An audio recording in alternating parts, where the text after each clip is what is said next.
ke sini kah?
Hai, saya Ronald. Saya ingin memperkenalkan Alkitab Perjanjian Baru dengan catatan kaki versi pemulihan. Dan ini adalah Alkitab Perjanjian Baru versi pemulihan. Alkitab Perjanjian Baru versi pemulihan adalah Alkitab untuk belajar yang unik. Dilengkapi dengan banyak fitur yang berguna untuk membantu Anda membaca dan mempelajari firman Allah. Kami menyadari Alkitab tidak selalu mudah untuk dimengerti. Contohnya, pernahkah Anda memikirkan mengapa ada 4 kitab Injil dalam Perjanjian Baru? Mengapa tidak hanya 1? Catatan pertama dalam Matius 1 ayat 1 menjelaskan bagaimana setiap kitab Injil menyoroti aspek yang berbeda dari Kristus. Injil Matius bersaksi bahwa dia adalah Raja, Sang Kristus Allah yang dinubuatkan dalam Perjanjian Lama yang membawa kerajaan surga ke bumi. Injil Markus memberitahu kita bahwa dia adalah hamba Allah, berjeri lelah bagi Allah dengan setia. Catatan Markus paling sederhana, karena seorang hamba tidak memerlukan catatan yang rinci. Injil Lukas menyajikan gambaran penuh dari dia sebagai satu-satunya manusia yang tepat dan normal yang pernah hidup di bumi ini. Sebagai manusia yang sedemikian, dia adalah juru selamat umat manusia. Injil Yohanes menyingkapkan dia sebagai anak Allah, diri Allah sendiri yang adalah hayat bagi umat Allah. Catatan ini membantu kita untuk mengapresiasi Tuhan Yesus Kristus dan melihat sudut tertentu dari setiap kitab sebagai biografinya. Catatan ini dan lebih dari 9.000 catatan lain benar-benar membuka firman Allah. Bukan hanya itu, garis besarnya, referensi silangnya, informasi historisnya, dan bagan serta peta-petanya. Semuanya membantu Anda menangkap makna yang lebih mendalam dari kitab suci. Fitur-fitur ini mudah dibaca dalam bahasa Indonesia. Membuat buku ini sebagai perjanjian baru yang unggul, baik untuk pengkajian Alkitab Anda secara pribadi maupun dalam kelompok. Kami dari Bible for Indonesia yakin bahwa Alkitab versi pemulihan akan benar-benar membantu Anda memahami firman Allah.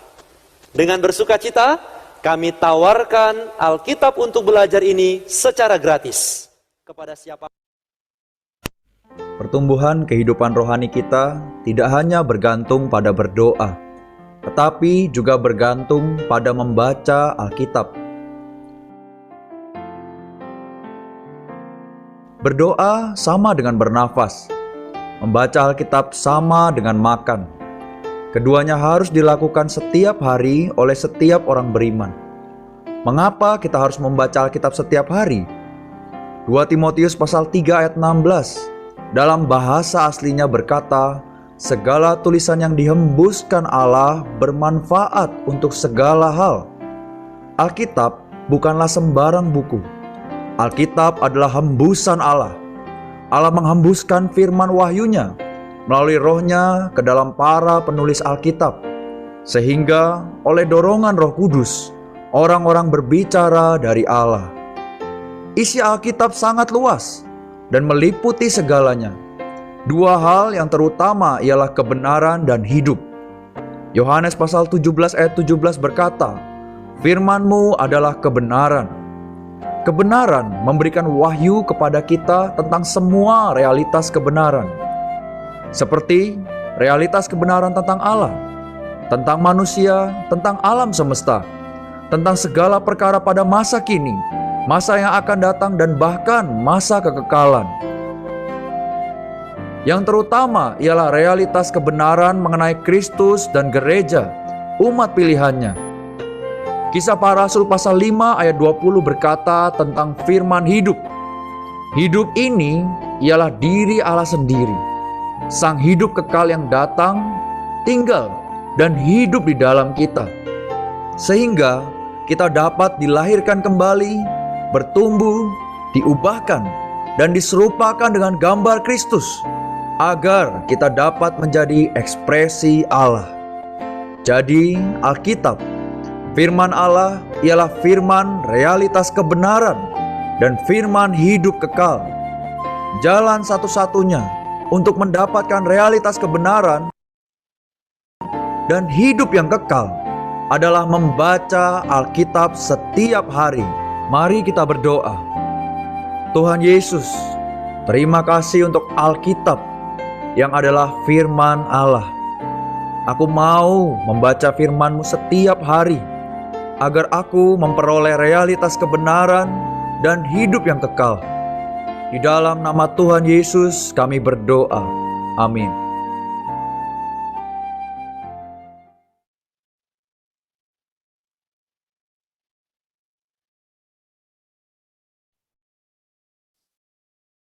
Puji Tuhan.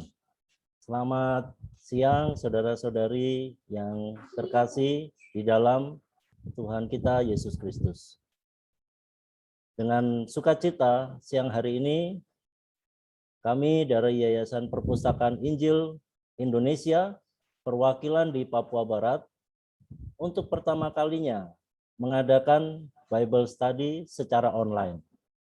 Puji Tuhan. Saudara-saudari,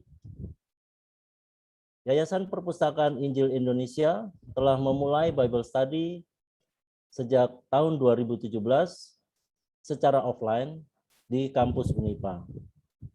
Oleh karena situasi pandemi yang membuat kita semua tidak bisa bertemu muka secara normal, maka sejak tahun 2020 awal, akhirnya kegiatan Bible Study ini sementara dihentikan. Namun, puji Tuhan, oleh karena adanya teknologi, maka secara online, Yayasan Perpustakaan Injil Indonesia mengadakan secara online. Puji Tuhan, perkenalkan saya Stephen, saya relawan dari Yayasan Perpustakaan Injil Indonesia di Papua Barat. Saya berdomisili di Manokwari.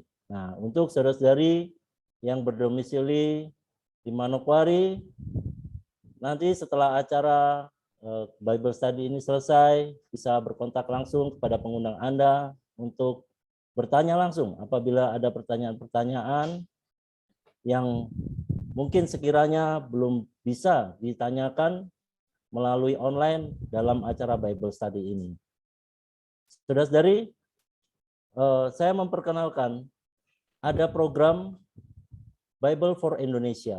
Ya, untuk saudara-saudari yang berminat melihat Alkitab yang dengan catatan kaki terbitan Lembaga Alkitab Indonesia bekerja sama dengan Yayasan Perpustakaan Injil Indonesia, saudara-saudari bisa menghubungi pengundang Anda atau orang-orang yang mengajak Anda untuk mengikuti Bible Study ini. Alkitab ini dibagikan secara gratis untuk setiap peserta Bible Study ini. Puji Tuhan, saudara-saudari bisa memesannya melalui pengundang Anda.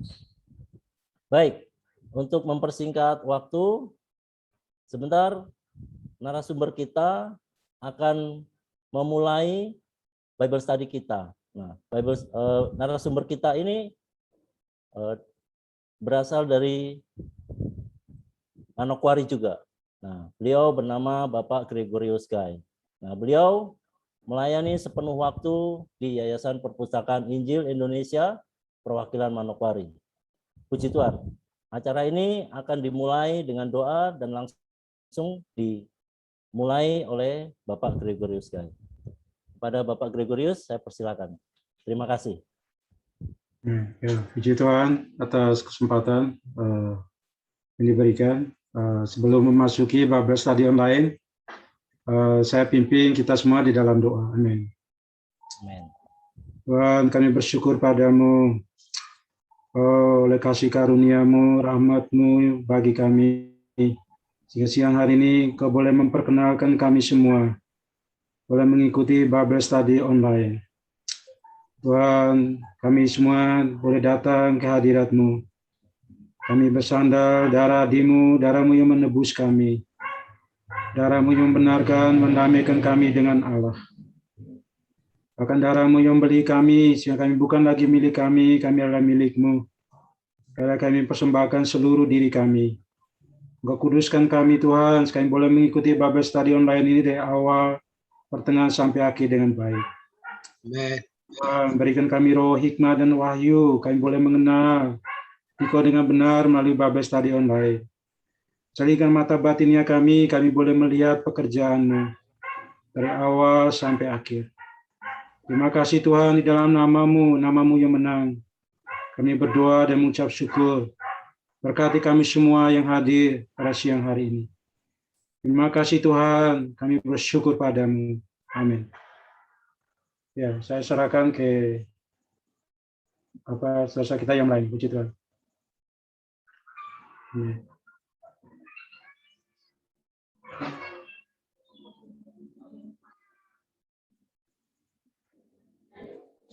Ya, puji Tuhan, saudara-saudari. Saudara Stephen, suaranya nggak dengar ya? Apakah ini mau langsung mulai ya? Langsung masuk ke presentasi. Amin. Bisa presentasi firman-Nya? Iya. Amin. Ya, Amen. Baik, saya Silakan, Pak. izin share screen ya. Puji Tuhan.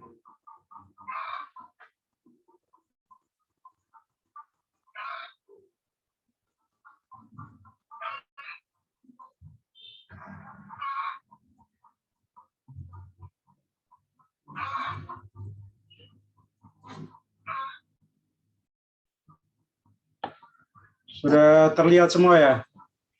Sudah, saudari. Bisa terlihat ya?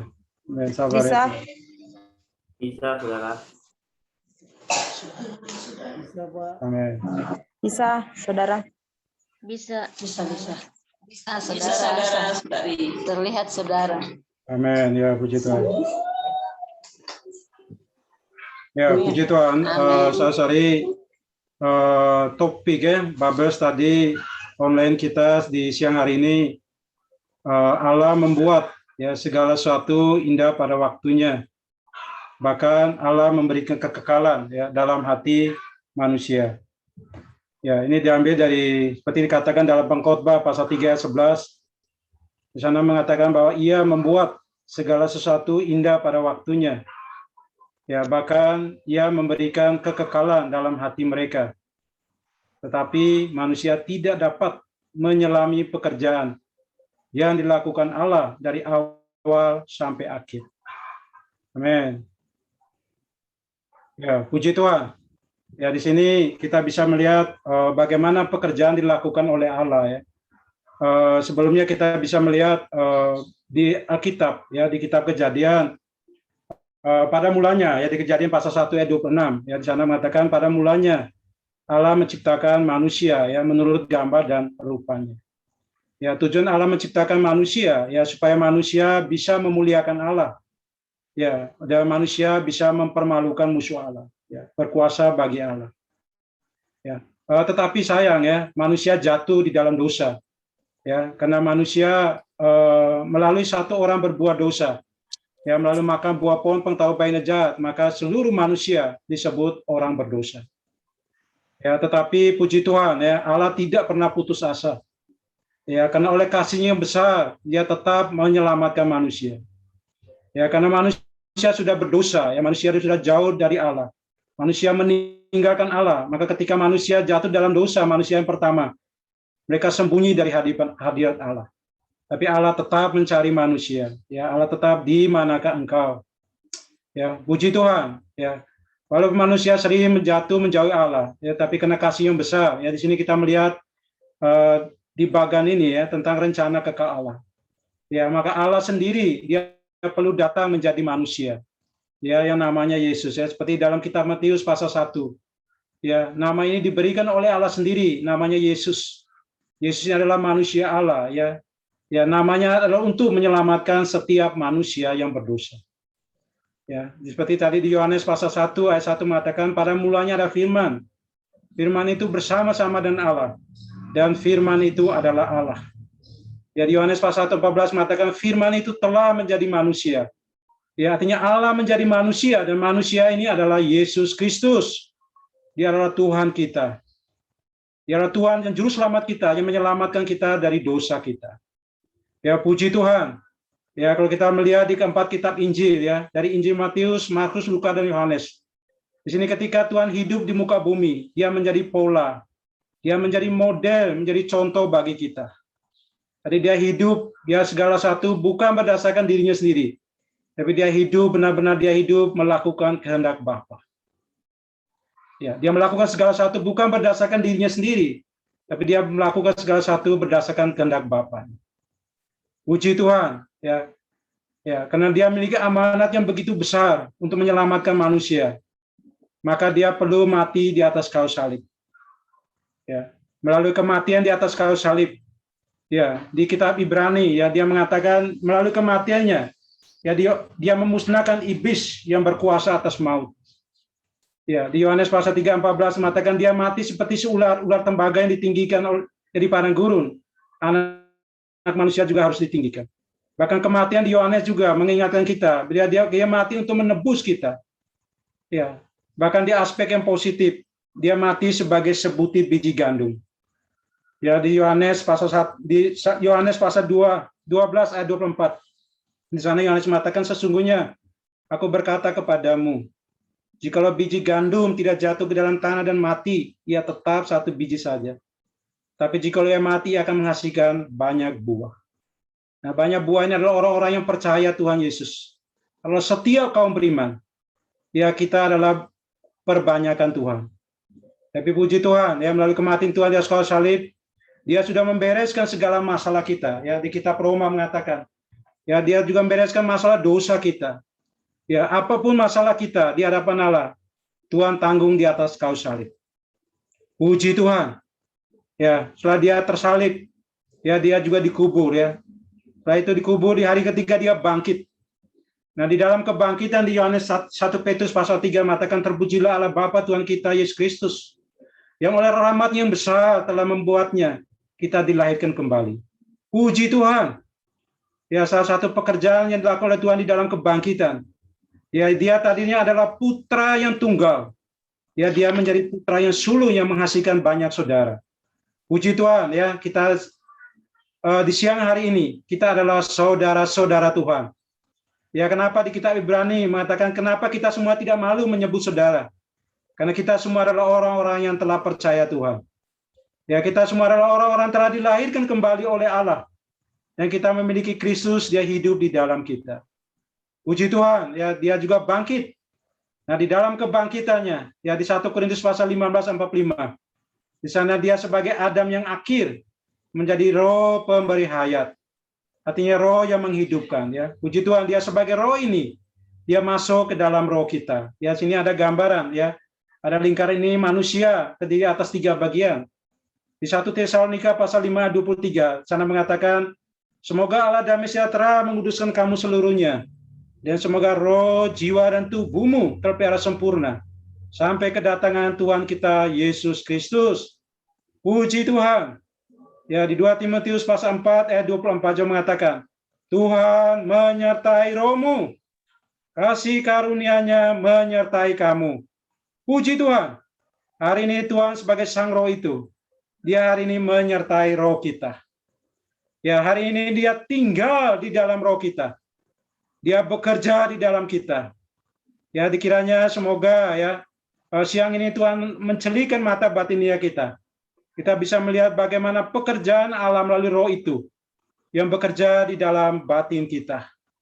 Puji Tuhan. Ya, kita melihat yang pertama fungsi Roh Kudus yang tinggal di dalam setiap kaum beriman. Yang pertama, roh itu memberi hidup. Ya, ini seperti yang terdapat dalam Roma pasal 8 ayat 2 mengatakan sebab hukum roh yang memberi hidup telah memerdekakan kamu dalam Kristus Yesus dari hukum dosa dan hukum maut. Ya, puji Tuhan. Ya, selanjutnya kita bisa melihat pekerjaan roh di dalam kita. Dia tidak hanya memberi hidup, artinya menghidupkan roh kita. Yang tadi roh kita mati karena dosa-dosa kita. Ketika kita percaya, Dia menghidupkan roh kita. Ya, Dia juga menjadi penolong atau penghibur bagi kita. Ya, seperti dalam Yohanes pasal 14-16, sana mengatakan, ya seperti doa Yesus. Dia berdoa, aku meminta kepada Bapa, dan Ia akan berikan kepadamu seorang penolong yang lain, supaya menyertai kamu selama-lamanya. Ya, doa Tuhan Yesus ini di Yohanes pasal 14, ya digenapi pada saat Tuhan bangkit. Ya, Dia turun menjadi roh itu, Dia tinggal di dalam roh kita.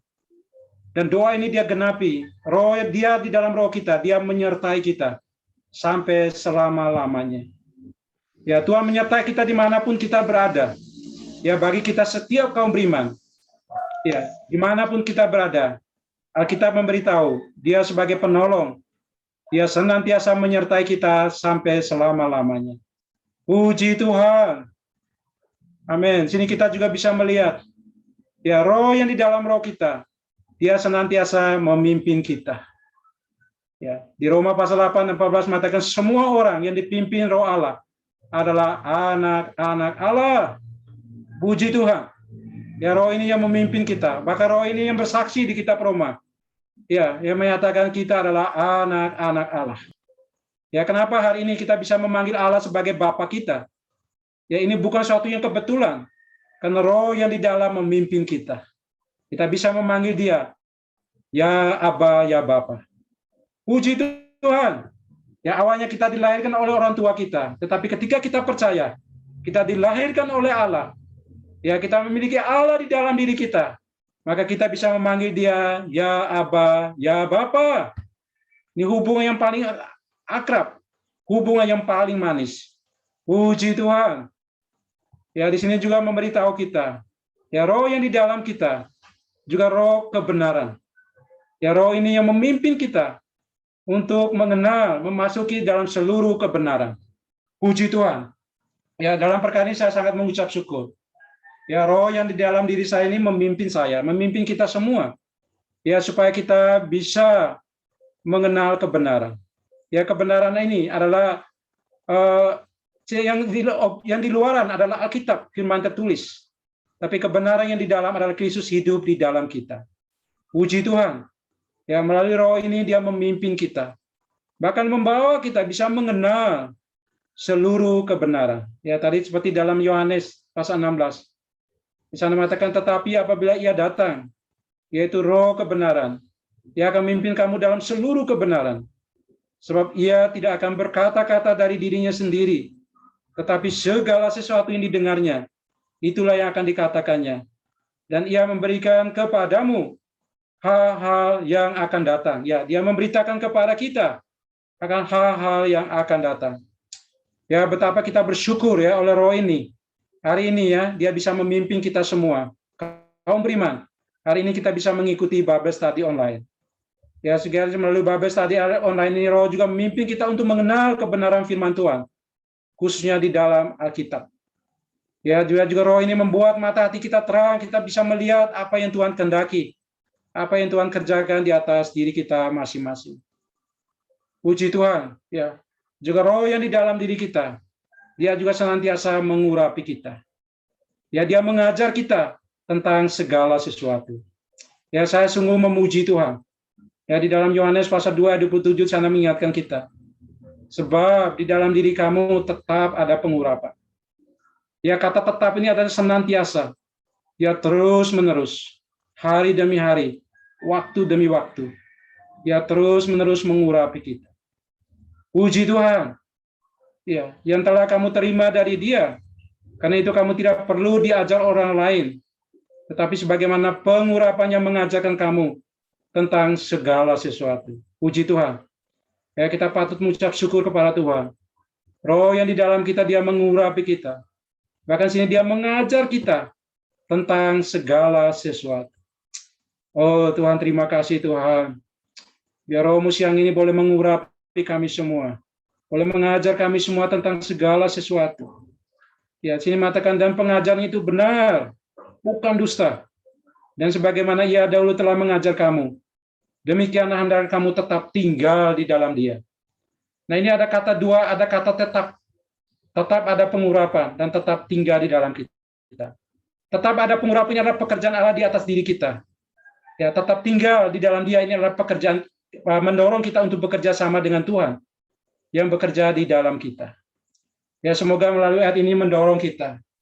Ya, satu aspek Tuhan bekerja di dalam kita, tapi di aspek lain kita perlu bekerja sama dengan Tuhan Sang Roh itu di dalam roh kita.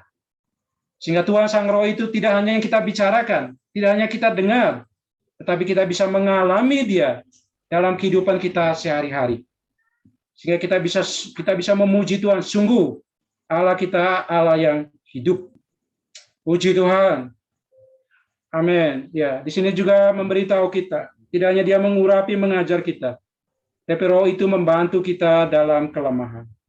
Saya percaya ya, setiap kita yang hadir ya, siang hari ini, kita punya pergumulan macam-macam ya, banyak persoalan hidup kita. Ya, mungkin ada yang kekhawatiran, ada yang mungkin masa depan, ada yang mungkin kena kesehatan, banyak perkara pergumulan hidup kita. Tetapi sini kita perlu apresiasi. Ya, Roh dia membantu kita dalam kelemahan kita. Ya, seperti tergantung dalam Roma pasal 8 ayat 26. Sana mengatakan demikian juga Roh membantu kita dalam kelemahan kita. Sebab kita tidak tahu bagaimana sebenarnya harus kita berdoa. Ya, kadang-kadang kita mau berdoa, kita tidak bisa berdoa.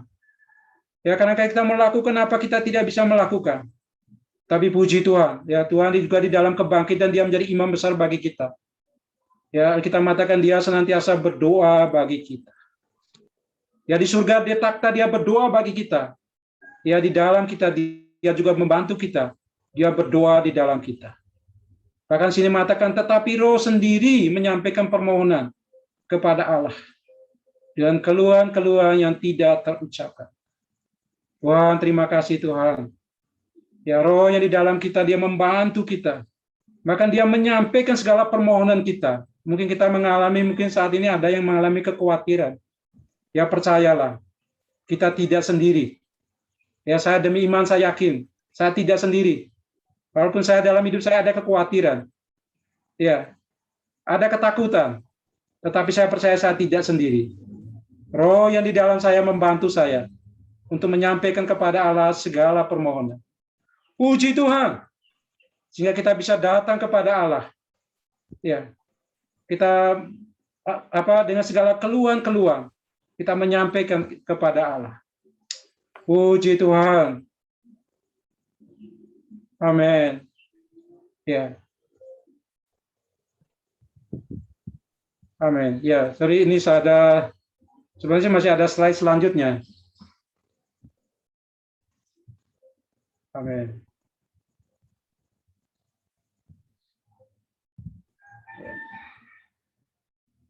Amin. Sabar ya.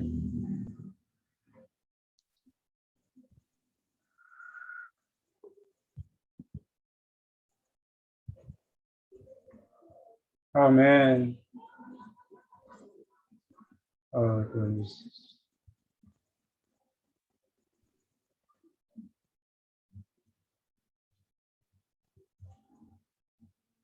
Oh iya, tidak apa-apa, saya pakai begini saja. Amin. Amin. Ya. Ya, puji Tuhan. Ya, di sana kita sudah melihat bagaimana Roh itu bekerja di dalam kita. Ya. Di sini di aspek kita, ya, kita perlu bekerja sama dengan Tuhan. Ya, di sana beritahu bagaimana kewajiban kita sebagai kaum beriman terhadap Roh Kudus yang tinggal di dalam kita. Ya, yang pertama kita perlu ya hati yang berpaling kepada Tuhan. Ya, di 2 Korintus pasal 3 ayat 16 mengatakan, tetapi apabila hati seseorang berbalik kepada Tuhan, maka selubung itu diambil daripada orang itu. Ya, saya garis bawahi di sini adalah hati. Ya, hati seseorang yang berbalik kepada Tuhan. Ya, dia kita mengatakan Tuhan melihat hati kita. Ya, semoga Tuhan mendapatkan hati kita. Hati yang mau bekerja sama dengan Tuhan.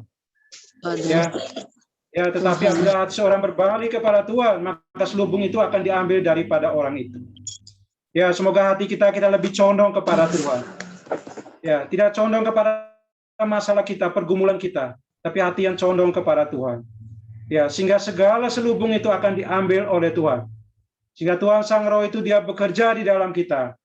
Ya, di sini juga mendorong kita. Ya, melalui apa kita hati berpaling kepada Tuhan, yaitu mendorong kita di 1 Tesalonika pasal 5 ayat 17. Di sana mengatakan bahwa kita tetaplah berdoa.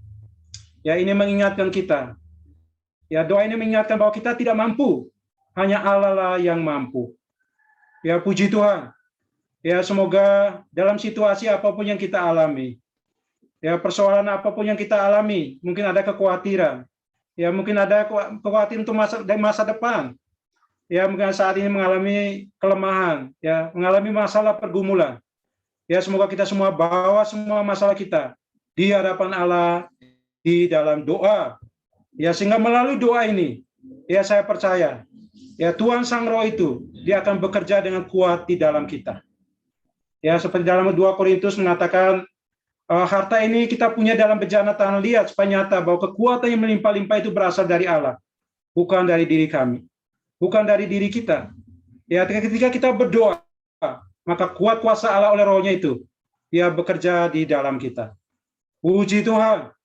Ya, semoga melalui presentasi Bible Study Online ini, melalui firman-Nya Tuhan boleh memberkati kita semua. Puji Tuhan. Tuhan memberkati kita. Amin.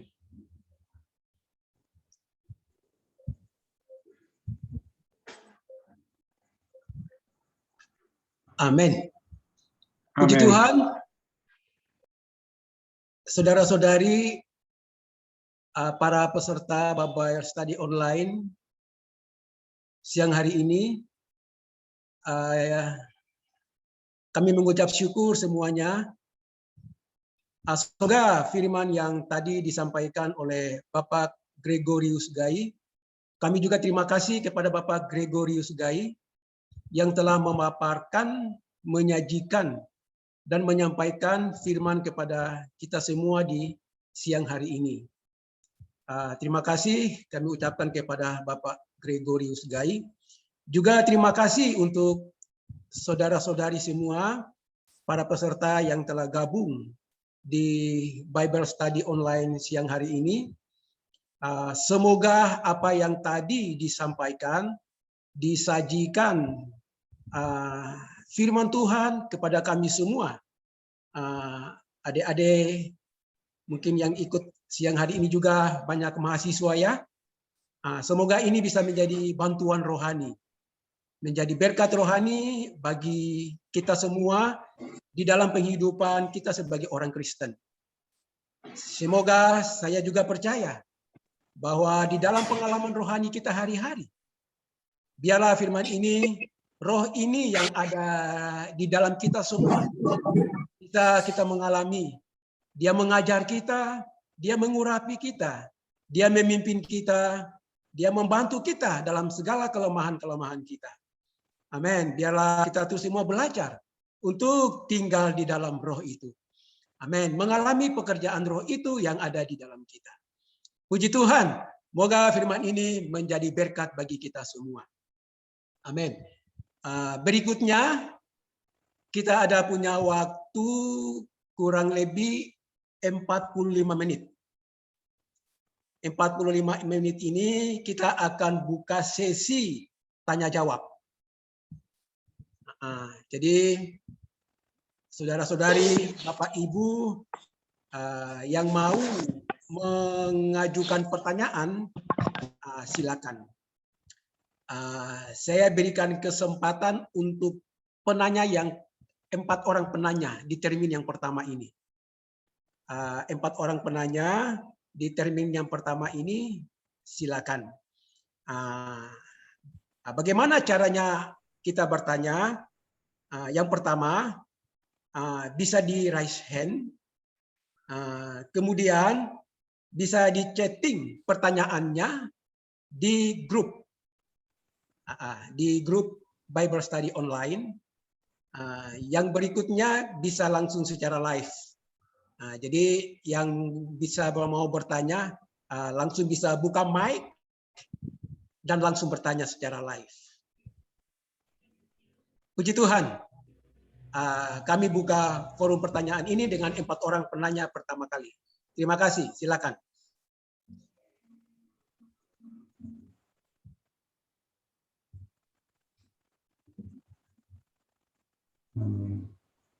Silakan.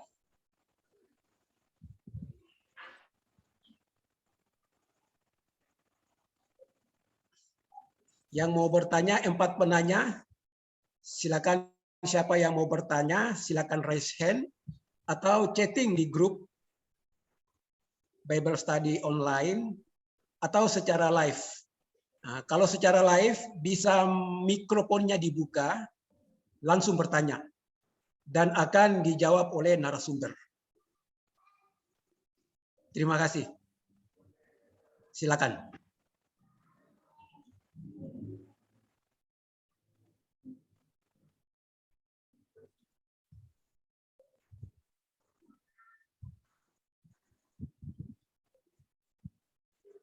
Amin. Belum ada pertanyaan ini? Silakan. Baik, saya yang bertanya, saudara. Saya mau bertanya. Oh, ada yang bertanya. Siapa ya? Lewat chat. Lewat chat.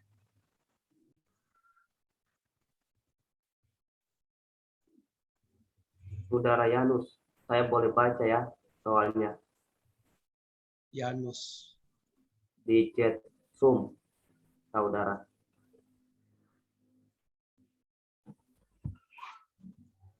Di grup ya, saudara.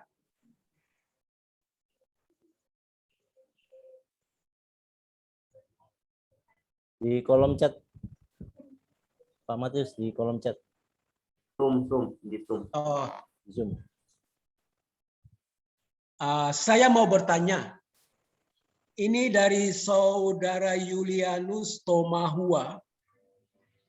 Saudara Yulianus mau bertanya, mengapa selubung itu selalu ada pada manusia? Padahal manusia itu selalu ibadah. Saya ulangi lagi pertanyaan dari saudara kita, saudara Yulianus. Mengapa selubung itu selalu ada pada manusia, padahal manusia ini selalu beribadah? Saya silakan untuk Bapak narasumber bisa menanggapi sekaligus menjelaskan pertanyaan ini. Puji Tuhan. Silakan Bapak narasumber. Ya, puji Tuhan. Terima kasih atas pertanyaan, saudara Yanus. Saya dengar di 2 Korintus ya pasal 3 ayat 16 sana mengatakan, tetapi apabila hati seorang berbalik kepada Tuhan, maka selubung itu diambil daripada orang itu. Ya, kenapa tadi pertanyaan manusia kadang-kadang selalu ada ibadah ya, tetapi selubung itu selalu ada ya kalau nggak salah. Ya, selubung ini adalah sesuatu yang menghalangi kita ya datang kepada Tuhan. Ya, selubung ini contohnya seperti kekhawatiran kita. Ya, kenapa selubung itu selalu ada? Ya, karena kita manusia itu ada 3 bagian, ada roh, jiwa, dan tubuh. Ya, setelah kita diselamatkan, ya Allah pertama-tama itu menyelamatkan roh kita. Ya, tetapi setelah roh kita dilahirkan kembali, ya jiwa kita ini juga perlu diselamatkan. Nah, jiwa kita ini adalah pikiran, emosi, tekad, dan hati nurani kita. Nah, jiwa kita, apa adanya kita ini adalah selubung orangnya kita. Nah, ini yang menghalangi Tuhan bekerja di atas diri kita. Ya, selubung ini contohnya apa? Seperti pikiran kita, ya, emosi kita, ya, tekad kita. Ya, ini adalah selubung. Ya, makanya kita mengatakan kita perlu senantiasa mengerjakan karunia keselamatan. Ya, tetapi bukan keselamatan di tahap awal, tetapi keselamatan khususnya keselamatan di pikiran, emosi, dan tekad kita. Ya, supaya Tuhan yang di dalam roh kita ini dia bisa bekerja, ya, melalui pikiran kita, sehingga pikiran kita ini bisa meletakkan di atas roh. Ya, artinya pikiran kita ini bisa memikirkan apa yang Tuhan inginkan. Ya, emosi kita juga sama. Emosi kita juga bisa mengasihi apa yang Tuhan kasih. Ya, tekad kita juga bisa tunduk, ya, taat terhadap apa yang Tuhan kehendaki.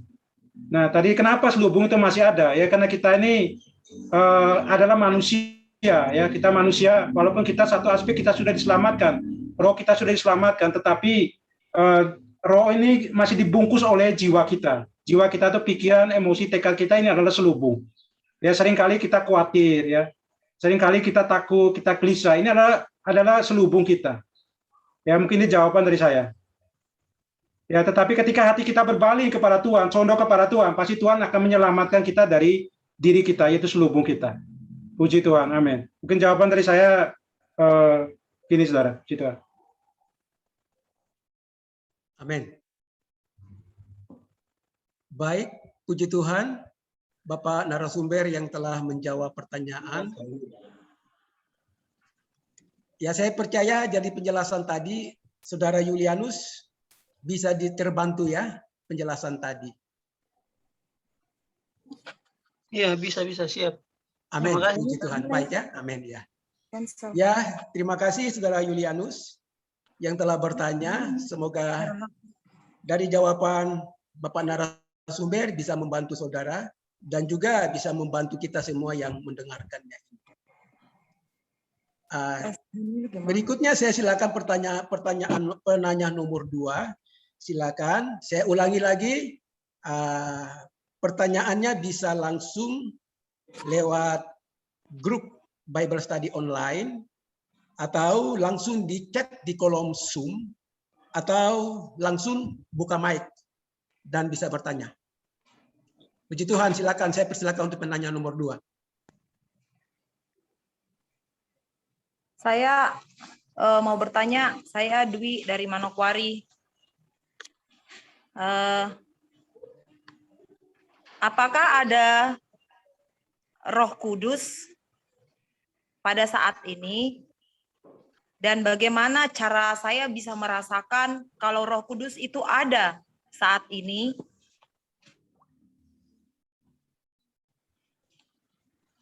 Coba tolong dijelaskan. Selama ini kan orang bilang Roh Kudus itu sudah tidak ada. Ternyata Roh Kudus itu masih ada sampai sekarang. Bagaimana caranya saya bisa merasakan bahwa ada Roh Kudus di dalam diri kita? Dan dalam situasi kita, bagaimana kita bisa merasakan kalau dia berbicara bagi kita? Terima kasih. Ya, puji Tuhan. Ya, amin. Ya, puji Tuhan ya atas pertanyaan dari Saudari Dwi ya. Dari pertanyaan sangat baik. Bagaimana kita merasakan bahwa Roh Kudus ada dalam kita, bagaimana kita bisa mengalami ya dalam kehidupan kita sehari-hari. Ya, saya bacakan satu ayat di 2 Timotius pasal 4 ayat 22. Di sana mengatakan, Tuhan menyertai rohmu, ya, kasih karunia-Nya menyertai kami. Ya, di sini mengingatkan bahwa Tuhan sebagai Sang Roh itu ya, dia menyertai roh kita. Nah, roh yang menyertai kita ini adalah Roh Kudus, ya, adalah diri Tuhan sendiri. Ya, bagaimana kita percaya akan hal ini ya, pasti kita percaya terhadap firman Tuhan. Firman Tuhan mengatakan demikian, pasti kita amin ya. Ya, kita amin terhadap perkataan Tuhan. Sehingga perkataan Tuhan itu menjadi real bagi kita. Nah, bagaimana kita bisa mengalami ya bahwa Roh Kudus ada di dalam diri kita. di dalam Alkitab ya memberitahu bahwa setelah kita percaya Tuhan, ya kita menerima ya Roh Kudus itu senantiasa menyertai kita. Ya, bahkan dia ada ya, dia tidak pernah meninggalkan kita. Ya, sekali-kali dia tidak pernah meninggalkan kita sebagai yatim piatu. Nanti dia tidak meninggalkan kita sendirian. Bagaimana kita bisa mengalami bahwa Roh Kudus ada di dalam diri kita? Ya, ini pertanyaan sangat baik. Ini tergantung kerjasama kita dengan Tuhan. Ya, kalau kita tidak bekerja sama dengan Tuhan, ya pasti kita tidak bisa mengalami pekerjaan Roh yang di dalam diri kita. Ya, pekerjaan Roh di dalam kita, kalau kita bekerja sama dengan Tuhan, kita bisa mengalami seperti yang dikatakan di Alkitab, ya, seperti adalah buah-buah Roh di Galatia. Ya, ada kasih, ada sukacita, ya, ada damai sejahtera, ada kesabaran, kemurahan, kebaikan, penguasaan diri. Nah, kita bisa mengalami perkara ini. Ya, kita bisa mengalami perkara ini tergantung bagaimana kerjasama kita dengan Tuhan. Tadi kerjasama kita dengan Tuhan adalah melalui berdoa. Ya, doa ini tadi mengatakan bahwa kita tidak bisa, ya, kita tidak bisa hanya Allah yang mampu. Contoh ya, mungkin kita mengalami kekhawatiran. Ya, tetapi kalau kekhawatiran itu kita mau pikul sendiri, ya pasti kita mengatakan kekhawatiran itu akan menambah sehasta pada jalan hidup kita. Ya, kita tambah khawatir. Bahkan akhirnya bisa orang stres, bisa depresi karena gara-gara kekhawatiran. Tetapi kalau kekhawatiran kita mau belajar menyerahkan kepada Tuhan dalam segala doa dan permohonan, pasti Allah sumber damai sejahtera itu akan memelihara kita. Ya, dia menjadi Roh Kudus mulai bekerja, kuat kuasa bekerja di dalam diri kita. Ya. Ini tergantung ya, bagaimana kita bisa mengalami pekerjaan Roh Kudus di dalam diri kita, tergantung kerjasama kita dengan Allah. Ya, mungkin jawaban saya semoga bisa membantu. Situ. Amin. Puji Tuhan atas penjelasan dari pertanyaan Saudari Dwi ya.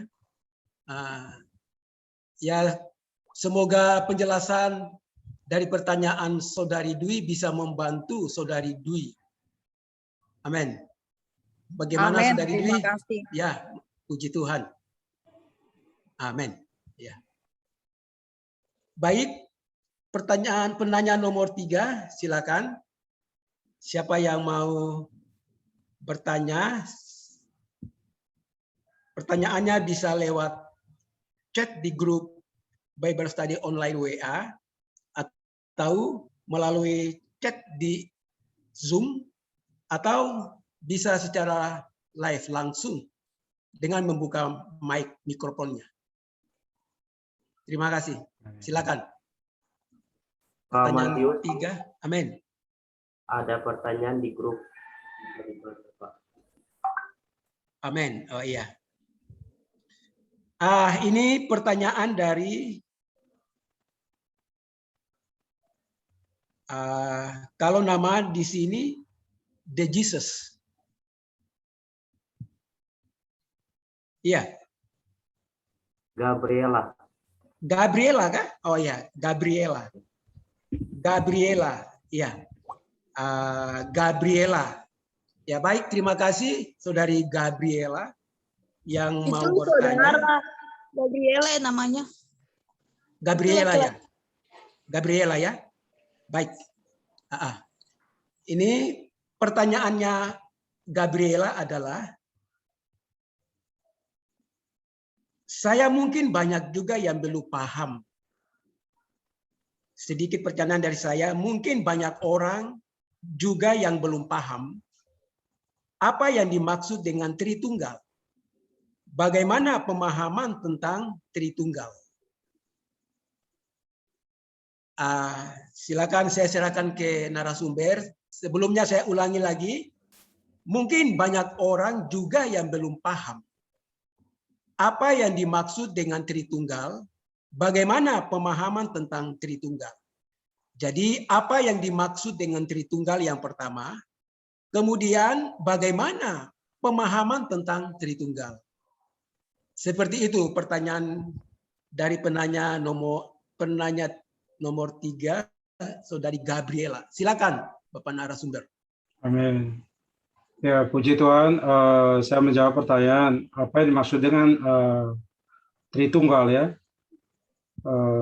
Di sini bahwa ingat ya, mungkin saya garis bawahi bahwa Allah bukan tiga Allah, tetapi dia adalah satu ya. Tetapi di aspek fungsinya mereka tritunggal, yaitu Bapa, Putra dan Roh ya. Bapa dia sebagai sang sumber, dia sebagai Allah sang pencipta. Ya, Putra dia sebagai penggenap, yaitu Yesus Kristus, dia menggenapkan seluruh kehendak Allah. Ya, melalui kehidupannya insani selama 33,5 tahun. Lalu melalui kematian kebangkitan, dia menjadi roh itu. Roh ini artinya dia merampungkan pekerjaan Allah ya di dalam diri manusia. Ya, artinya Allah itu bukan tiga Allah tetapi satu, tetapi di aspek pekerjaan mereka ya untuk merampungkan kehendak kekalnya ya adalah mereka adalah Bapa, Putra dan Roh. Mereka ini saling huni, saling tinggal ya. Artinya tiga di dalam satu. Ya, bukan tiga Allah, tetapi mereka ini satu. Artinya kalau kita melihat Bapa juga dia ada Putra, juga ada Roh. Kita melihat Roh juga ada Putra, juga ada Bapa. Ya, kita melihat Putra juga sama. Mereka ini saling huni, saling tinggal. Ya. Mungkin saya bacakan satu ayat di 2 Korintus pasal 13 ayat 13. Ya, anugerah Tuhan kita Yesus Kristus, ya dan kasih Allah dan persekutuan Roh Kudus menyertai kita semua. Memang di ayat ini tidak ada kita lihat Allah Tritunggal, tetapi kita sini melihat bagaimana Allah di dalam saling huni, saling tinggal itu mereka saling bekerja sama. Ya, di sana anugerah Tuhan kita Yesus Kristus ini melambangkan pekerjaan Putra itu. Ya, sedangkan kasih Allah ini melambangkan Allah Bapa, sedangkan persekutuan Roh ini adalah Roh Kudus itu sendiri yang tinggal di dalam kita. Mereka ini saling huni, saling tinggal, ya, saling bersama-sama. Ya, kasih karunia Tuhan adalah Tuhan sendiri. Ya, adalah Tuhan sendiri. Dia adalah Sang Putra. Ya, dia sebagai hayat, dia untuk kenikmatan kita bisa alami dalam kehidupan kita sehari-hari. Dan kekasih Allah adalah diri Allah sendiri. Dia sebagai Sang Sumber. Ya, sumber, dia sebagai sumber kasih. Ya. Sedangkan persekutuan Roh adalah Roh itu sendiri. Ya, adalah diri Allah sendiri untuk menyalurkan dirinya ke dalam kita harus melalui pekerjaan Roh itu. Artinya kata Allah Tritunggal ini bukan untuk kita pahami, ya, bukan untuk kita selidiki, ya. Sampai sekarang orang tidak bisa pahami tentang Allah Tritunggal. Tetapi tujuan di Alkitab bahwa Allah Tritunggal ini bukan untuk kita pahami, bukan untuk kita selidiki, ya, bukan untuk kita pelajari, tetapi terlebih-lebih untuk kita alami dalam kehidupan kita sehari-hari. Ya, bagaimana kita mengalami Allah sebagai Sang Sumber, ya, seperti Allah Abraham. Ya, Abraham dia melihat bahwa Allah sebagai Sang Sumber. Ya, seperti Allah Putra, kita bisa mengalami pekerjaan Ishak. Ya, Ishak itu dia tidak melakukan apa-apa, dia hanya bersandar kepada Bapa. Ya, lalu Allah Roh yaitu Yakub. Ya, banyak mengalami pekerjaan penanggulangan, ya, mungkin melalui Laban, melalui situasi. Ya, sehingga dia menghasilkan pangeran Allah. Dia menghasilkan Israel yang sejati. Artinya orang-orang yang banyak berkat bagi banyak bangsa. Nah, ini menggambarkan tentang Allah Tritunggal itu Abraham, Ishak dan Yakub. Tetapi ini bukan untuk kita pelajari, ya, bukan untuk kita selidiki, tetapi adalah tujuan Allah adalah untuk supaya kita bisa mengalami Allah Sang Sumber. Ya, bagaimana Allah bekerja di dalam kita, ya, sehingga kita memiliki hati yang bersandar kepada Dia, yaitu pengalaman Ishak. Juga melalui situasi Allah menanggulangi kita, mungkin melalui sakit, penyakit, penderitaan, itu kita bisa mengalami Allah Yakub, itu pekerjaan Roh Kudus di dalam diri kita. Puji Tuhan, mungkin itu kalau kita mempelajari, ya, kita tidak bisa mempelajari Allah Tritunggal karena itu rahasianya Allah. Ya, tetapi tujuan adalah untuk kita bisa mengalami dalam kehidupan kita sehari-hari. Puji Tuhan, Tuhan berkati kita. Amin. Mungkin jawaban saya semoga bisa membantu. Amin. Puji Tuhan. Ya, semoga jawaban dari Bapak narasumber bisa membantu saudari Gabriela, ya. Tuhan memberkati. Terima kasih. Penanya yang keempat, ini ada masuk di grup Bible Study online dari Nona Novita, ya, saudari Novita. Pertanyaannya seperti ini. Saya mau bertanya, bagaimana saya dapat menginjil teman-teman dan keluarga saya tanpa menyinggung atau membuat mereka menjauh? Saya ulangi lagi pertanyaannya dari Saudari Novita. Saya mau bertanya, bagaimana saya dapat menginjili teman-teman dan keluarga saya tanpa menyinggung atau membuat mereka menjauh? Seperti itu pertanyaannya. Silakan narasumber bisa menjelaskan. Amin. Baik. Terima kasih. Ya, terima kasih atas pertanyaan. Tadi bagaimana ya kita menginjil ya? Puji Tuhan, mungkin saya jawab dari sisi kebenaran firman Tuhan. Di Alkitab pertama ya, di Rasul Paulus menasihatkan Timotius. Ya, dia bilang pertama-tama naiklah segala doa dan permohonan. Ya, karena satu aspek Injil itu adalah kekuatan Allah, dan Injil adalah persona diri Allah sendiri. Jadi kita mengatakan permulaan Injil adalah Yesus Kristus. Ya, tetapi bagaimana supaya kita menginjil ya, supaya orang itu tidak menolak ya, atau mereka bisa respon. Ya, pertama-tama kita perlu berdoa ya bagi orang itu. Ya, karena di dalam prinsip Alkitab, setelah kita diselamatkan, ya kita adalah imam. Ya, ada imamat yang rajani dan ada imamat yang kudus. Ya, umat kepunyaan Allah ya. Tugas sebagai seorang imam, pertama kita perlu datang kepada Allah. Ya, membawa orang yang kita injil ini kita persembahkan kepada Allah. Melalui apa? Melalui doa. Ya, kalau pengalaman saya sebelum saya menginjil ya, orang yang saya mau injil ini saya doakan mereka. Ya. Saya doakan mereka, saya nyebut nama mereka. Semoga Tuhan dapatkan mereka. Karena dari Alkitab suatu teladan sangat baik. Paulus juga mensihatkan Timotius ya, pertama-tama naiklah segala doa dan permohonan. Ya, artinya kita perlu mempersembahkan orang dosa ini, orang yang kita injini kepada Allah. Ya, membiarkan Allah yang bekerja melalui orang ini. Ya, untuk mendapatkan hati orang ini, seorang ini bisa terbuka. Ya, mungkin saya sharing sedikit, saya pengalaman, saya pernah menginjil ya, orang yang tidak percaya Tuhan. Ya, awalnya ketika saya menginjil ya, kita pernah diusir, ya kita disuruh pulang. Tetapi waktu itu saya berdoa, ya Tuhan terangi saya di ayat ini. Di Timotius mengatakan, pertama-tama aku menasihatkan kamu naiklah segala doa dan permohonan. Saya mulai belajar berlutut, saya berdoa di hadapan Tuhan, doa untuk orang ini. Ya, saya berdoa, lalu untuk minggu berikutnya saya koordinasi dengan teman, karena kita dalam satu tim, kita koordinasi, kita berdoa untuk orang ini. Akhirnya minggu berikutnya kita pergi kunjung ke rumah orang ini. Puji Tuhan. Ya, yang tadinya dia menolak kita, akhirnya dia menerima. Akhirnya orang ini juga diselamatkan, dia bisa menempuh hidup gereja sampai sekarang. Ya, puji Tuhan. Ini artinya menjadi suatu contoh yang sangat baik.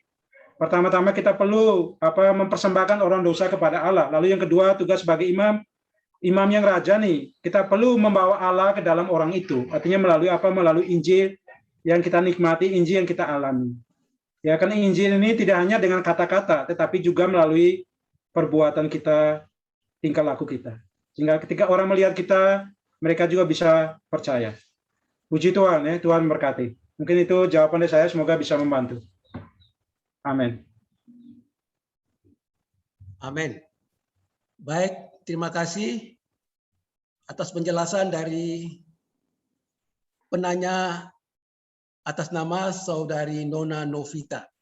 Semoga penjelasan tadi oleh narasumber bisa membantu Saudari Nona Novita. Baik, di termin pertama, 14 penanya sudah. Kami akan buka lagi termin kedua dengan 4 penanya. Saya ulangi lagi, kalau mau bertanya silakan chat ke grup Bible Study online atau online Bible Study, grup WhatsApp, atau bisa di chat kolom chat di Zoom atau secara live. Buka mic, mikrofon, dan langsung bertanya. Dan buka kamera. Silakan.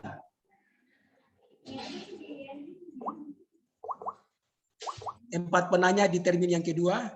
Silakan penanya pertama. Kami persilakan. Puji Tuhan, Tuhan berkati.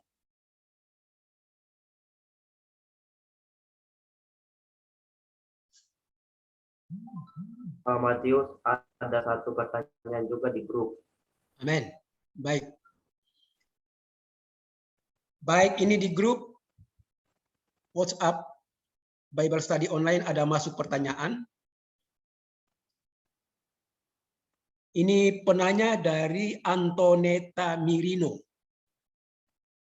Ya. Saudari Antoneta Mirino bertanya, mohon maaf sebelumnya, izin bertanya, maaf di luar dari firman Tuhan. Yang tadi untuk melakukan baptisan, apakah ada syarat tertentu dalam Alkitab yang harus kita penuhi untuk baptisan? Selain hanya daftar nama dan baptisan. Jadi pertanyaan seperti ini, baptisan, apakah syarat dari baptisan di dalam Alkitab yang harus kita penuhi? Syarat dari baptisan dalam Alkitab yang harus kita penuhi. Kemudian yang harus kita, ya, syarat dari baptisan yang harus kita penuhi untuk baptisan,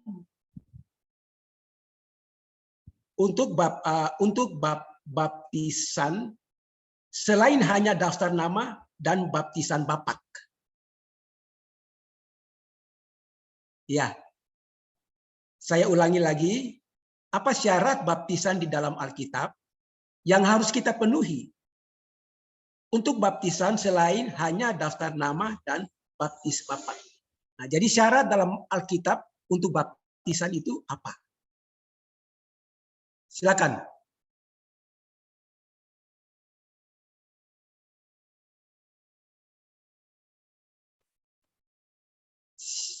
Syarat dalam Alkitab untuk baptisan yang harus kita penuhi itu apa? Oh, pendeta mic-nya belum dibuka itu. Halo? Oh ya, dengar suara ya? Saudara? Saudara dengar suara ya? Dengar. Kedengaran. Oh ya, puji Tuhan. Ya, puji Tuhan ya. Terima kasih atas pertanyaan, sangat baik. Saya bacakan satu ayat di Markus pasal 16 ayat 16. Ya, siapa yang percaya dan dibaptis akan diselamatkan, tetapi siapa yang tidak percaya akan dihukum. Dan di sini jelas ya di dalam Alkitab bahwa syarat untuk dibaptis itu yang pertama-tama adalah percaya. Ya, percaya ini artinya bahwa hati kita menerima. Ya, mulut kita mengaku bahwa Yesus adalah Tuhan. Ya.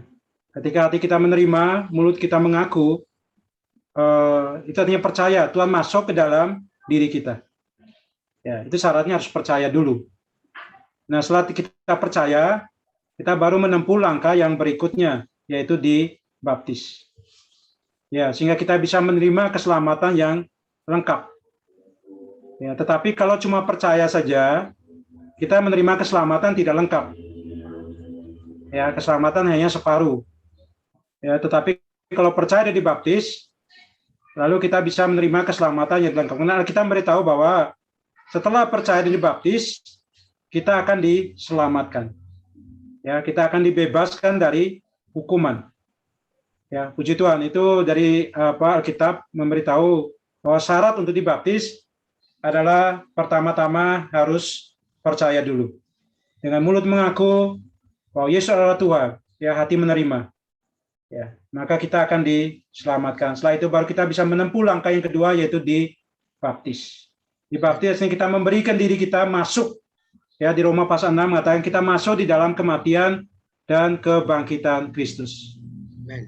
Itu Tuhan. Ya, artinya kita masuk ke dalam diri Allah Tritunggal. Ya, kita bukan menjadi anggota gereja atau bukan untuk dicatat nama di dalam gereja, bukan. Tetapi kita masuk ke dalam diri Allah Tritunggal. Kita masuk ke dalam kematian dan kebangkitan.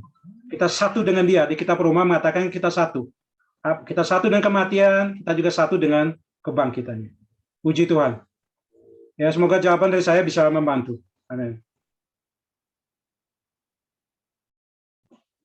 Amin. Ya, puji Tuhan, terima kasih untuk jawaban dari Bapak narasumber. Semoga bisa membantu saudari Antoneta Mirino. Amin. Tuhan memberkati. Amin. Baik, sebelum saya ada masuk pertanyaan lagi, saya ingatkan kembali lagi bahwa saudara-saudari yang mau bertanya sudah bisa siapkan pertanyaannya ketika Bapak narasumber menjawab satu pertanyaan. Langsung masuk di grup Bible Study online. Ada satu Ini pertanyaannya pertanyaan lagi, Pak. dari Seth Wandamani. Dari saudara Seth Wandamani. Pertanyaan demikian, saya ingin bertanya. Satu,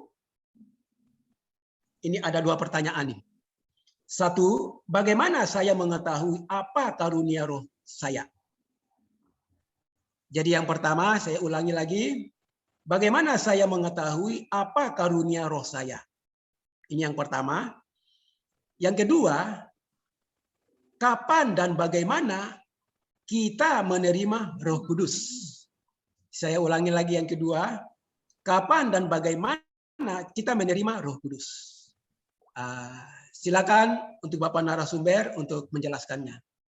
Terima kasih. Pertanyaan dari saudara Seth Wandomani.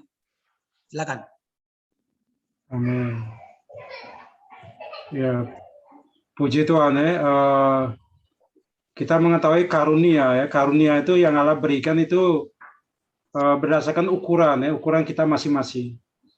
Ya, artinya ada karunia yang bersifat umum, juga ada karunia-karunia yang bersifat khusus.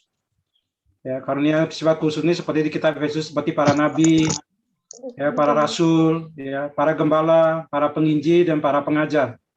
Ini adalah karunia-karunia yang khusus. Adalah untuk memperlengkapi ya orang-orang kudus, anak-anak Tuhan bagi pekerjaan.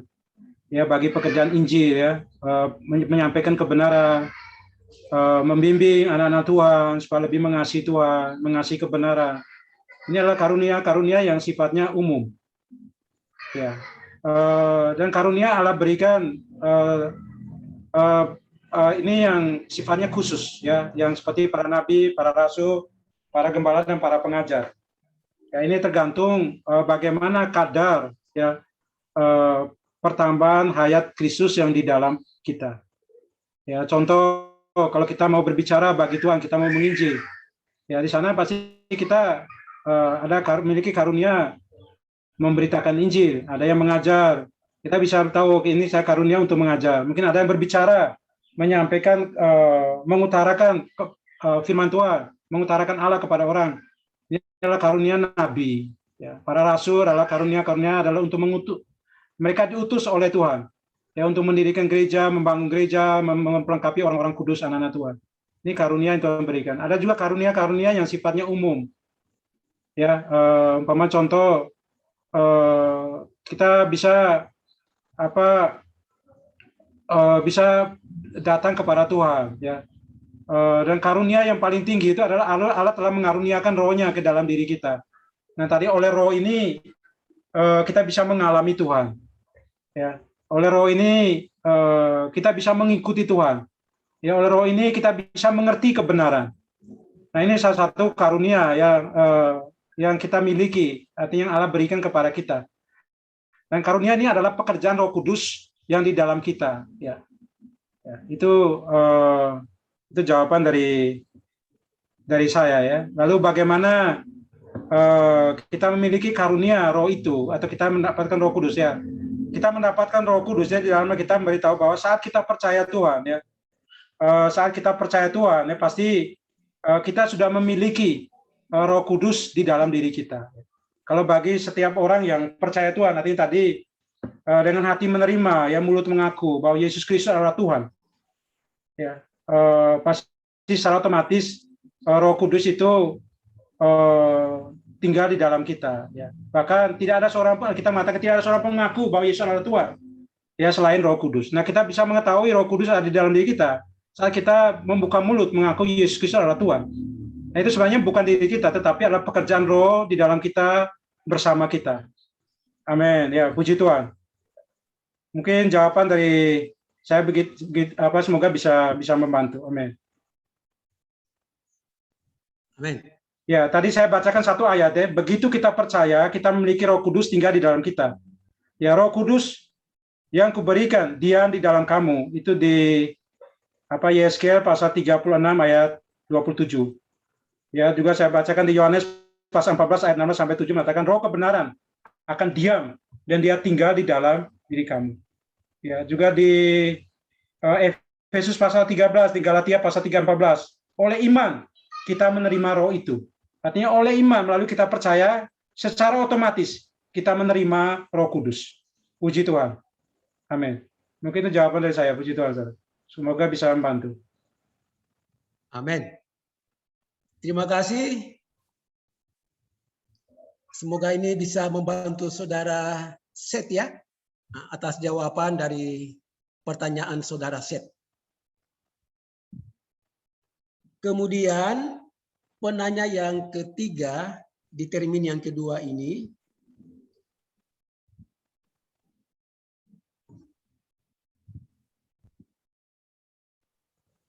Sebentar, ada satu lagi dari Nona Makalu, Pak. Ya, ini dari saudari Nona Makalu. Ini bertanya lagi.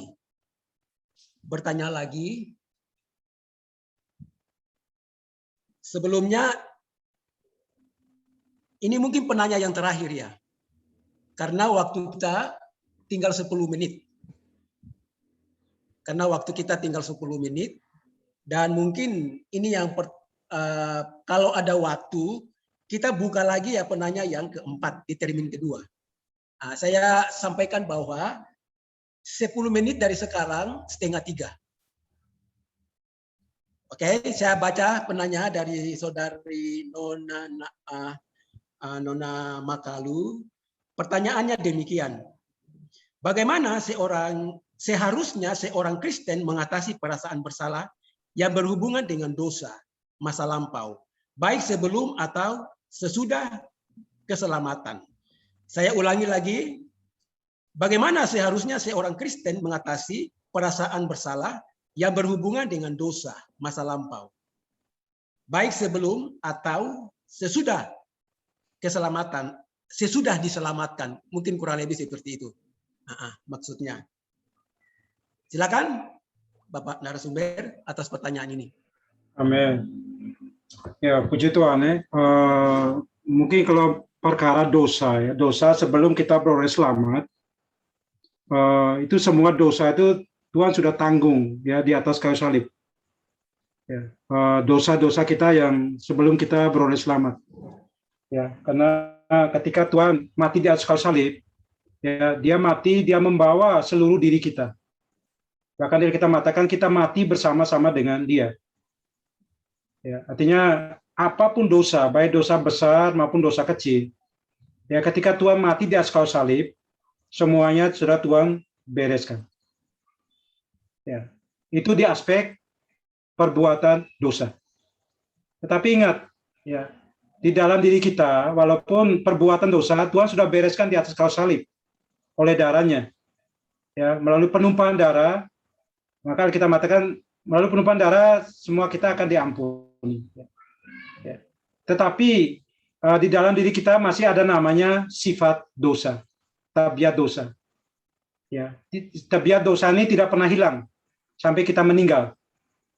Ya, karena kita ini adalah keturunan orang berdosa. Kita masih mengenakan tubuh daging. Selama kita masih mengenakan tubuh daging, sifat dosa, tabiat dosa ini masih di dalam kita. Ya, kita masih cenderung melakukan dosa. Maka Rasul Paulus di Roma pasal 7 mengatakan, Tuhan, aku manusia yang celaka, siapa bisa melepaskan aku dari tubuh dosa? Ya. Tapi jawabannya syukur ada Yesus. Nah, ketika kita melakukan dosa, ya setelah kita beroleh selamat, ya, yang pertama kita perlu mengaku dosa kita di hadapan Allah. Ya, di Alkitab di Injil 1 Yohanes mengatakan, Allah itu setia dan adil. Jika kita mengaku dosa kita, maka Ia akan menyucikan segala dosa kita. Ya, ini adalah sifat sifat dosa kita, yang menghasilkan perbuatan kita yang di luar. Nah, langkah pertama setelah kita beroleh selamat, ketika kita melakukan dosa, dosa apapun, ya kita perlu belajar datang ke hadapan Allah.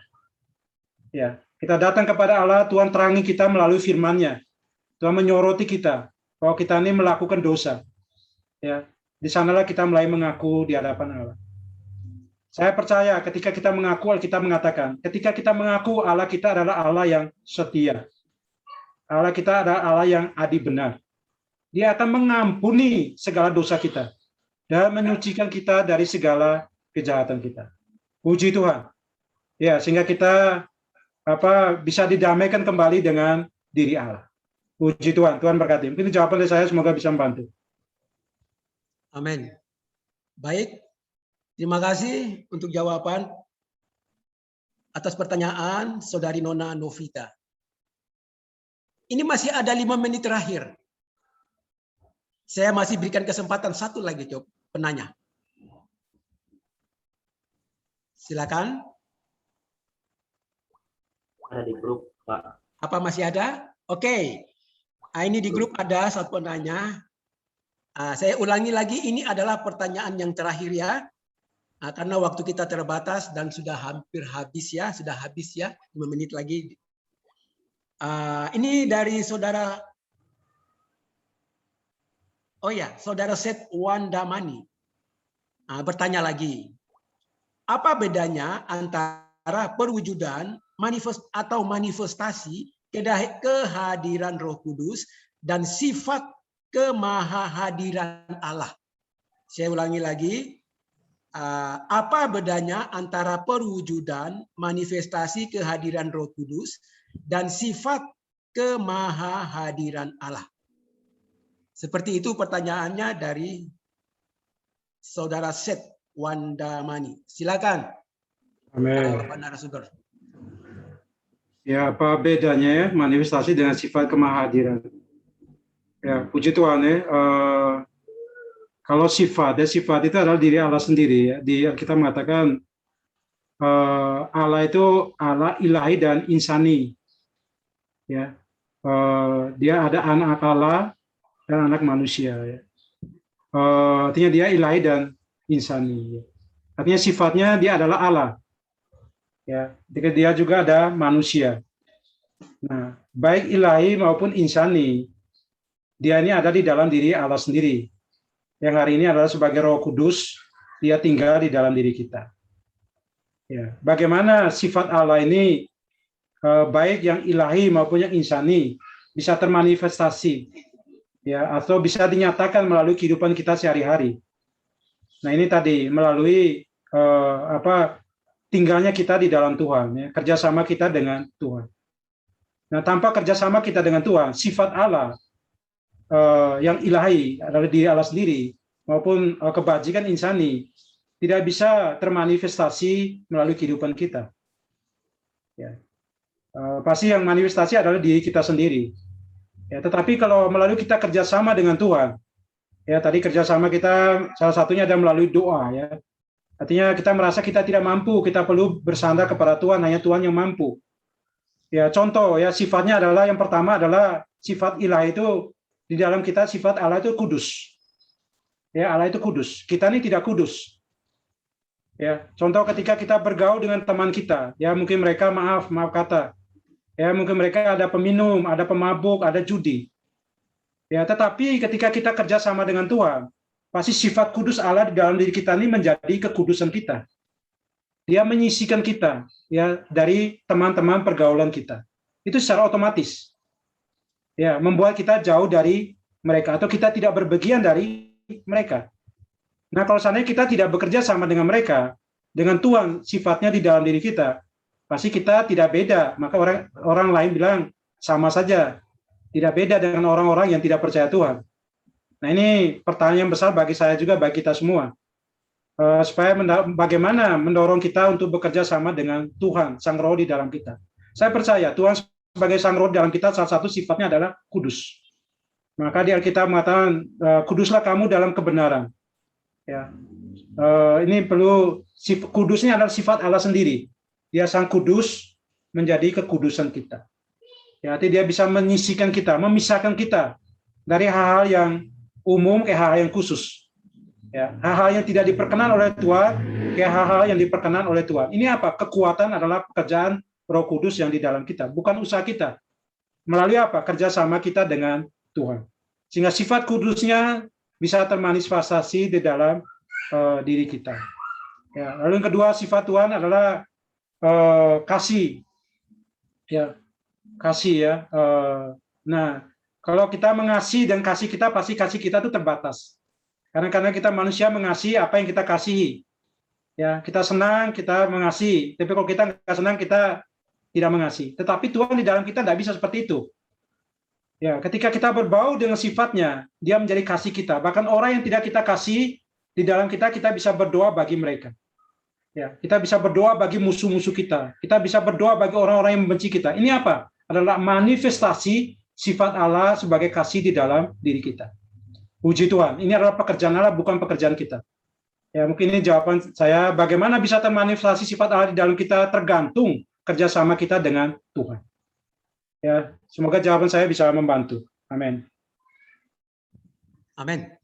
Terima kasih untuk Bapak narasumber yang telah menjelaskan pertanyaan dari saudara Seth.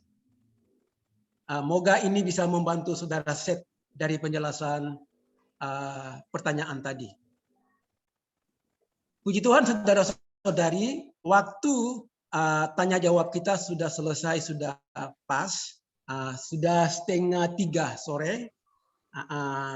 Apabila masih ada pertanyaan bagi saudara-saudari ya, mungkin tidak sempat bertanya kali ini, bisa pertanyaannya disampaikan di Bible Group WhatsApp ya, Bible Group WhatsApp. Pertanyaannya bisa ditanyakan di sana.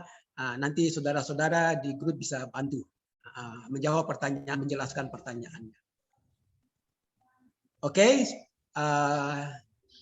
semoga pertemuan kali ini ya, pemaparan firman dan penjelasan dari pertanyaan-pertanyaan yang ada bisa membantu ya menjadi berkat rohani bagi kita semua. Terima kasih. Tuhan memberkati kita semua. Bisa mic-nya dibuka, kita bisa salam-salam dengan Bapak narasumber. Puji Tuhan. Amin. Amin. Mungkin Amin. saudara kita perlu Ya, silakan. doa. Kita akan doa penutup dulu. Ya. Doa penutup, kemudian kita foto bersama. Ya, pada saudara-saudari segenap peserta dimohon untuk bisa membuka videonya. Ya, kita akan ada sesi foto bersama. Amin. Nah, kemudian ditutup oleh akan ada doa penutup oleh Bapak Pendeta. Nah, baru mungkin kita bisa bersapa-sapa. Oke, baik. Saya persilakan saudara operator untuk mengambil foto. Amin. Baik, teman-teman, Bapak Ibu sekalian, saya minta waktunya sebentar. Saya akan ambil foto. Untuk itu, dimohon agar teman-teman yang belum open kamera, agar bisa membuka kameranya.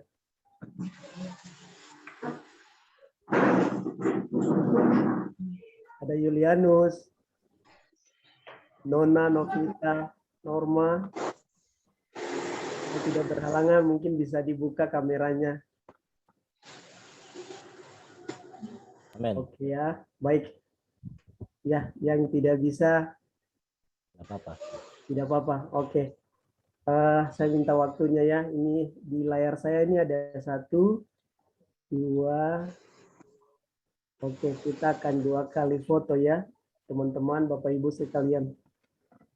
Yang pertama, dia bebas saja ya, saudara. Oke, baik. 1, dibuka senyumannya ya. 1, 2, 3. Oke.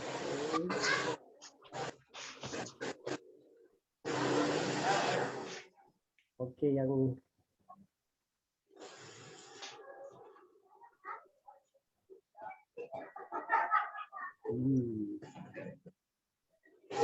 ya. Yang terakhir biar gaya bebas saja ya. Gimana nih, sip? Sambil senyum ya. Oke, baik, semuanya angkat jempol. Puji Tuhan. 1, 2. Puji Tuhan. Oke, terima Amin. kasih. Ya, baik, waktu saya kembalikan kepada MC.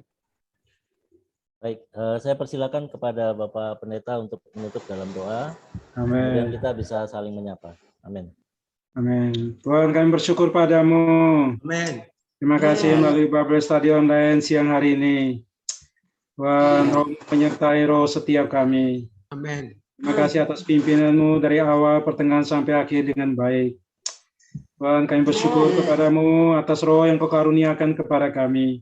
Amin. Oh, engkau menolong kami. Oh, engkau menghibur kami. Amin. Bahkan engkau mengajar kami, mengurapi kami, mengajar kami bahwa kami boleh semakin mengenal kebenaran-Mu. Bahkan seluruh engkau memimpin kami mengenal seluruh realitas kebenaran-Mu. Tuhan, sungguh terima kasih. Oh, engkau berkati kami semua. Oh, Tuhan, dalam kehidupan kami sehari-hari. Kami boleh bekerja sama dengan roh-Mu yang ada di dalam roh kami. Oh, Tuhan, senantiasa berpaling kepada Dikau. Kami boleh mengalami pekerjaan kuat kuasa roh-Mu di dalam diri kami. Terima kasih Tuhan. Segala hormat dan mulia bagi-Mu. Oh, berkat bagi kami setiap anak-anak-Mu. Terima kasih Tuhan. Kami bersyukur padamu. Amin. Amin. Puji Tuhan. Baik, terima kasih Bapak Pendeta. Amin. untuk Ya, pelayanannya sama-sama. hari Tuhan. ini. Ya, Amin. teman-teman, sampai jumpa di Bible Study minggu depan ya. Amin. Tuhan. Pastikan saudara-saudara, teman-teman yang lain mengundang keluarga, temannya, ya, supaya bisa menikmati firman Tuhan di hari Minggu. Amin. Amin. Amin. Terima kasih. Amin. Puji Tuhan. Ya, salam. Ya, Tuhan berkati. Ya, Mariana, Shalom, Tuhan Ya, berkati. Tuhan berkati semua. Amin. Nona Novita, Saudara Amin. Lela, ya. Shalom. Terima kasih. Ibu Herdomina, terima kasih. Amin. Dari Ya. Nur. Amin. Amin. Dari Fitriani, Dadah. Saudara Yanus. Amin. Puji Tuhan. Amin. Yanus, teman Ya. Yunis, Amin. Amin. Biel, Saudara-saudari. Ya. Ada saudara Fikelus juga, puji Tuhan. Amin. Saudara Yunis, Yanis. Amin. Puji Tuhan. Ya. Tuhan. Saudari Norma. Dari Salom. Lama tidak ketemu Fikelus ya. Amin. Ya. Puji Tuhan. Saudara Brian, ya, ini. Saudara Elko, ya, Pak Elko. Iya, terima kasih. Tuhan berkati. Amin. Puji Hari Tuhan. Minggu. selamat. Puji Tuhan. Amin. Ya, sampai jumpa minggu depan ya Elko. Tuhan berkati. Saya live dulu ya. Terima kasih. Ya, Tuhan baik. berkati. Amin. Terima kasih Elko. Dah. Amin. Amin. Puji Tuhan. Baik, saudara-saudari, terima kasih. Tuhan memberkati kita semua. Tuhan memberkati Amin. kita semua. Amin. Ya, puji Tuhan. Ya, amin. Amin.